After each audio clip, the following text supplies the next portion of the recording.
Robert Gertis from CrossFit South Metro. Today we're going to be going over the one-legged good morning. Again, it's a big piece for all the people that are getting any programming from us. What one-legged good mornings look like? We'll do one from the front and then one from the side. So, oh man, and they feel awesome. And then one from the side.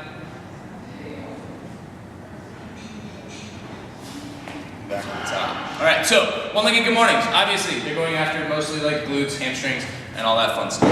Okay, the setup for it. It's a one-legged exercise, so by nature it's going to be one-legged.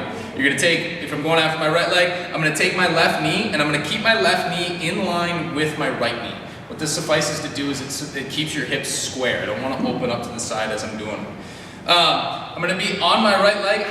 Ideally, your right leg is straight. If balance is a huge issue, you can always bend your knee slightly. You just don't want to turn it into a squat. From there, we like to have at least a tactile cue on your lower back. So I take my one hand, place it on my back. You can place your other hand on the front. It's totally up to you if you need it. From here, the biggest pieces are I'm going to hinge at the hip, keeping one straight line on my back. So I'm not overextending, and for more people, I'm not rounding as I go down. So my shoulder blades are going to stay together, my hips are going to go back, my knee is going to stay back, and I'm going to reach my chest, reaching my sternum towards the ground. My back stays flat. Once I get to parallel is the maximum. So if I get to parallel, I'm good. I stand back up. Okay? The reason we have that hand on the low back is so that I don't round. Okay? If I'm going down and I feel a spot where all of a sudden my back starts to give, I'm going to come up a little bit above that spot, re-engage, keep that back nice and tight, try to get a little bit lower, and then stand all the way back to the top again. If your back starts to round and you can't correct it, that's the time when you're coming back to the top, and that's the termination of one rep. Okay? Sets and reps for this guy are usually like 3 to 4 sets, 10 reps a piece per leg.